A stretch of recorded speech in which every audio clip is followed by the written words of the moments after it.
Hello, World Wide Web. Welcome back to the Hangin' With Web Show. I'm GW Pomichter. Thank you so much for logging on and tuning in. If you haven't done it yet, go on down and hit subscribe. Use the force. Make them subscribe. Subscribe. Okay. Come back and check out amazing creators over and over and over again here on the Hangin' With Web Show. We are at ICCCon 3, hosted by Terrence Baker and the Independent Creators Connection.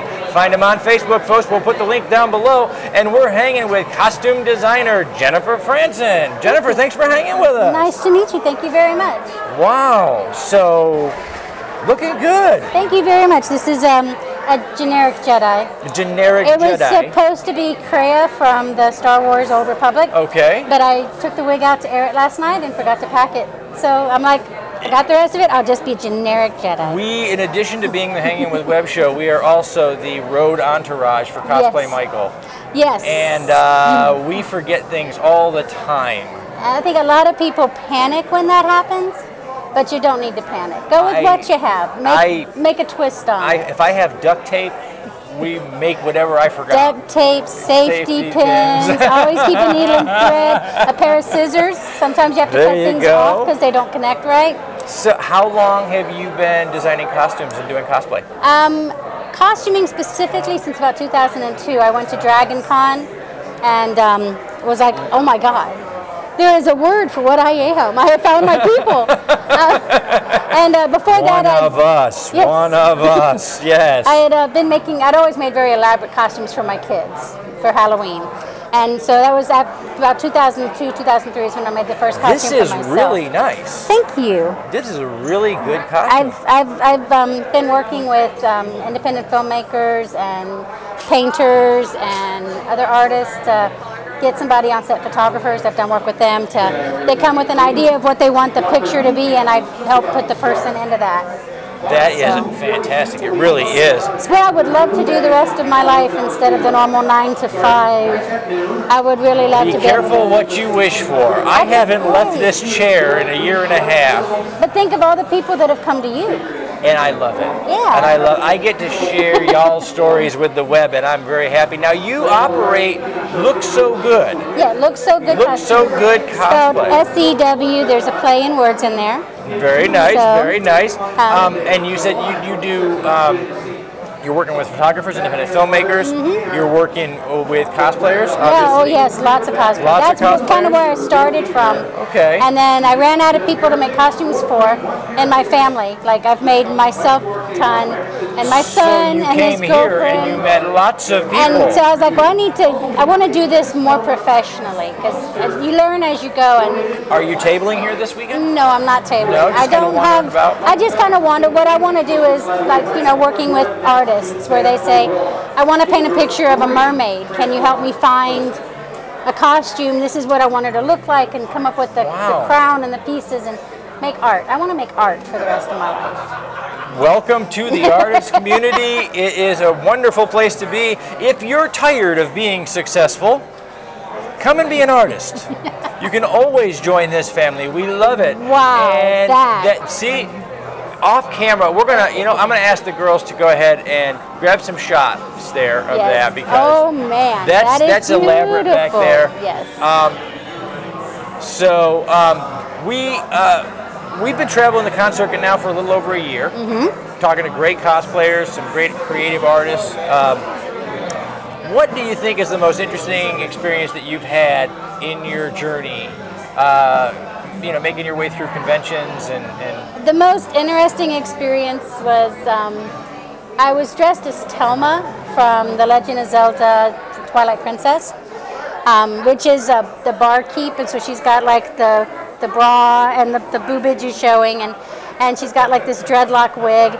And I was using the bathroom at DragonCon, I think 2012 or so, and I come out of the stall, and Nicole, who played Ursula the original Uhura on Star Trek is standing right there waiting to come in to find me. Wow. And I'm like, oh my God, you're Uhura. And she goes, yes, can I get in there, please?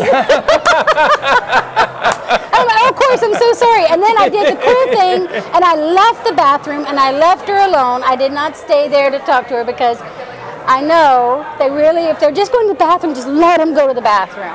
It kind of is a thing. It is a thing. If you see a star, you can say something to him because you'll probably blurt something out. No matter how fangirl you go. Always maintain. Remember, you don't want to scare them into not coming to more conventions. Right. Center yourself there. Those of you who have watched Alan Tudyk's Con Man know they don't need to be bothered.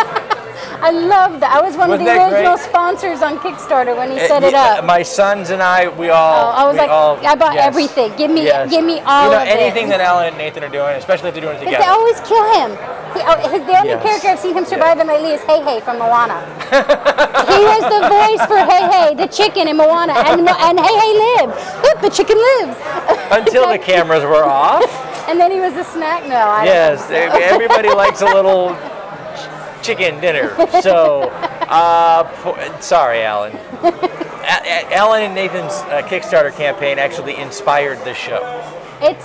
We started doing this after watching them. They were using an app called Hang With. I remember that. And we were watching them and watching the what we think of as the top tier of entertainment. These are our idols. Yeah. Watching them do something as independent.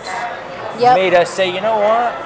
The world is changing. We can do this. We can talk to independent creators, and we can succeed. Yes. In a world where we couldn't before. You can be as crazy and weird and unique as you want to be, and if you're at a convention, you're probably just going to get loved all the more for it instead of shunned for it. Absolutely. We did have the opportunity last year to interview PJ Harzma just before season 2. The writer, right? That's one of the writers? That's the producer, he is the producer with Alan. So how many different cosplays do you do? Myself, I have, the first one I made was Toma. Which was a very, very intricate process. I learned to make a wig with that one. She has this apron. Did you make a wig? Yes, from scratch, because she has a dreadlock wig. So I had to take just the cap and sew the dreadlocks in, because the way it's styled, and anybody who's seen Twilight Princess knows. Her hair is like, there's dreads here, and then there's dreads here, and then they all come together at this massive top knot, and she has a whole ponytail of dreads that comes down to about mid-shoulder. Wow. So I made that from scratch, and then the apron, it's like canvas, so I had hand embroidered it, but I had to use pliers and a tapestry needle, so I had to like pull it through on every, that took me a year. That one took me a year. So from then on, I'm like, okay, now I know what not to do. Although I have to say, every time I wear that cosplay, the people that know the game absolutely freak out, because it's a really rare one to do, because it is that complicated. That's fantastic. So we're going to put some links down below so people can find you, so that our cosplayers and our creators can find you and tell you what they want. Okay. But before we tell them where to go, we want them to get to know you a little bit. So we troll the internet looking for those weird and bizarre things that people out there ask each other or talk about or make memes of or whatever. If your company is a candy bar, what candy bar? There you see what I mean? We found them all. Okay. But here's what we did. I play like a card game where I shuffle the deck up after we find them, and I have no idea what's coming next. Okay. I'm going to look up there. She's going to give me some bizarre question. Okay. And we're going to find out if we get a $1 million headline from it, okay? So, see? A polar bear shows up with a set of bagpipes. What song does he play? Oh, Danny Boy. Oh, Danny Boy. Oh, Danny Boy. If you're going to play the bagpipes, play Oh, Danny Boy. Yes. If you could be trapped in a fictional universe or a TV show for a week, where would you want to be?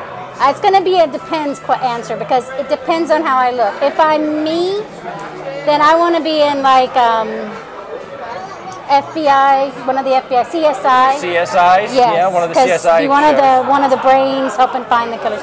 If I can look like a gorgeous woman, I want to be in Supernatural, because Dean. Because Dean. If I could be a hot woman and I could spend a week in a TV show, I'd be in Supernatural. I don't care if I'm the demon, because they normally get something. That's he true. falls for it. That's yes. right. Every time, too. The man is not very bright when as demon hunters go. He ends up with But he is so pretty.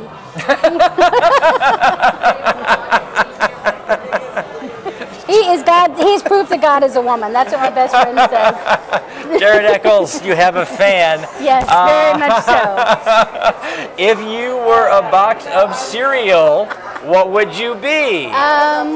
Lucky Charms. Lucky Charms, especially if she gets to be on Supernatural with Jared Eccles. Yes, that would be lucky. All right, well, you know, that's my shut-up card. They're going to make us stop. Oh, Just when we it's get been laughing. so much fun. I know. So, as we wrap it up, I want to say thank you to Some Unique Magazine, Space Coast Comics, Wordfire Press, Famous Faces and Funnies, Oh, beautiful Off place. the Chain Radio with author Yvonne Mason. I'm GW Pomichter. We've been hanging with costume designer, cosplayer, and the operator of Look So Good Cosplay, Jennifer Frandsen. Remember, folks, subscribe, log on, tune in, and see who we're hanging with next.